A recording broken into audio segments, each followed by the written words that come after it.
சாயல் தொழிலை செய்து ஒரு நீர்நிலைக்கு பக்கத்துல எந்த அனுமதியும் இல்லாம அதை அந்த இதுல கலக்குறாங்க.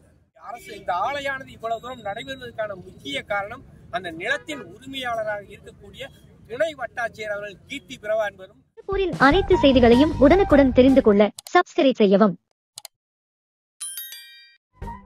திருப்பூர் மாநகராட்சிக்குட்பட்ட வீரபாண்டி பகுதியில் இயங்கி வரும் தனியார் சாய் ஆலைகள் முறைகேடாக சாயக்கழிவு நீரை சுத்திகரிப்பு செய்யாமல் அருகில் உள்ள குளம், குட்டை உள்ளிட்டவற்றில் கலப்பதாகவும், இதன் காரணமாக அந்த பகுதிகளில் இருக்கும் நிலத்தடி நீர் மாசடைந்து வருவதாகவும், சாயக்கழிவு நீர் கலப்பதை உரிய ஆய்வு செய்து சாய ஆலைகள் மீது நடவடிக்கை எடுக்க வேண்டும். இதுகுறித்து அந்த பகுதியில் ஆய்வு செய்ய சென்ற தமிழ்நாடு நீர்நிலைகள் பாதுகாப்பு இயக்கத்தினர் மீது சாய ஆலை தரப்பில் இருந்து கொடுக்கப்பட்ட புகார் குறித்து வீரபாண்டி காவல்துறையினர் வழக்கு பதிவு செய்துள்ளனர்.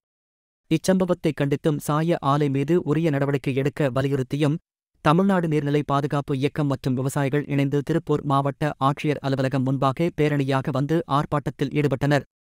நிறுவனமானது தொடர்ச்சியாக 6 மாத காலத்துக்கு மேலாக இன்று வரை அந்த தொழிற்சாலை கழிவுகளை வெளியேற்றிக் கொண்டிருக்கிறது, காசு மாற்றை ஏற்படுத்திக் கொண்டிருக்கிறது. இதற்கான முறைப்படியான எந்த ஒரு அனுமதியும் தமிழ்நாடு மாசு கட்டுப்பாட்டு வாரிய அதிகாரத்திலிருந்து வாங்கவில்லை. இதற்கு முக்கிய இந்த அரசு இந்த ஆலையானது இவ்வளவு தூரம் நடைபெறுவதற்கான முக்கிய காரணம் அந்த நிலத்தின் உரிமையாளராக இருக்கக்கூடிய துணை வட்டாட்சியர் அவர்கள் கீர்த்தி பிரபா என்பதும், அவருக்கு உறுதுணையாக இருக்கிற இந்த நிலப்பத்திரத்திலிருந்து அவருக்கு உறுதுணையாக இருக்கக்கூடிய காவல் ஆய்வாளர் கணேசன் அவர்களும் தான் எங்களை இவ்வளவு தூரம் போர்ஸ் பண்ணி அந்த எஃப்ஐஆரை போட வைத்தவர்கள். என்ன எஃப்ஐஆர் போட்டிருந்தாலும் அவர்கள் சொன்ன அனைத்தையும் வாங்கி கொண்டு திரு விநாயகம் ஆய்வாளர் அவர்கள் எஃப்ஐஆர் போட்டிருந்தாலும் அனைத்தையும் எஃப்ஐஆர் போட்டுவிட்டு நான் என்னுடைய சொந்த ஜாமீனிலே வெளியே விட்டு விடுகிறேன் என்று சொல்லி அன்றைய தினமே எங்களை ஜாமீனில் விட்டுவிட்டார். ஆனால் நாங்கள் கைது என்று எங்களுடைய புகழுக்கு பங்கம் விளைவிக்கிற மாதிரி அனைத்து ஊடகங்களையும் செய்தி வந்திருக்கிறது. அதே மாதிரிக்க அவர் தன்னுடைய சொந்த இது உண்மை அல்ல என்று தெரிஞ்சு கொண்டு சொந்த ஜாமீனில் எங்களை விடுவித்து விட்டார். அவருக்கும் ஒரு நன்றி. என் பேர் குருசாமி. தமிழக ஆறுகள் வள மீட்பு இயக்கம் என்கின்ற ஒரு அமைப்பினுடைய மாநில ஒருங்கிணைப்பாளர். ஏஜே நிட்ஸ் அப்படிங்கிற அந்த ஒரு நிறுவனம் சாயல் தொழிலை செய்து ஒரு நீர்நிலைக்கு பக்கத்துல எந்த அனுமதியும் இல்லாம அதை அந்த இதுல கலக்குறாங்க.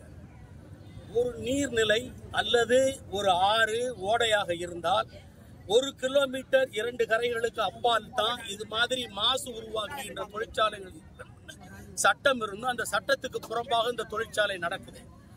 ரைட் டு இன்ஃபர்மேஷன் ஆக்ட்ல தகவல் தெரியும் உரிமை சட்டத்துல கேட்டதுல அவர்கள் எந்த விதமான அனுமதியும் பெறாமல், ஊராட்சியிடம் அனுமதி பெறவில்லை,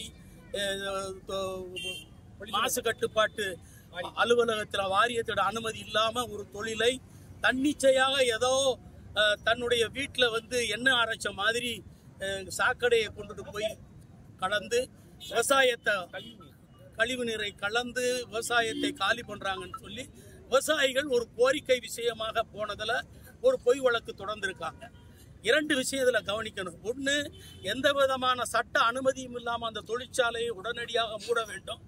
2வது, இந்த விசாரணைக்காக போன இந்த விவசாயிகள் மேல் போட்டிருக்கின்ற பொய் வழக்கை உடனடியாக வாபஸ் வாங்க வேண்டும்.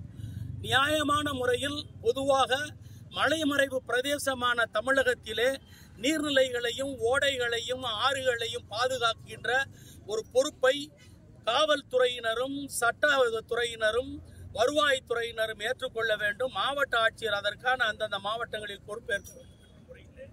இந்த விவசாயிகள் சங்கத்தின் சார்பில் இங்க நம்ம பண்ணியிருக்கிறோம்.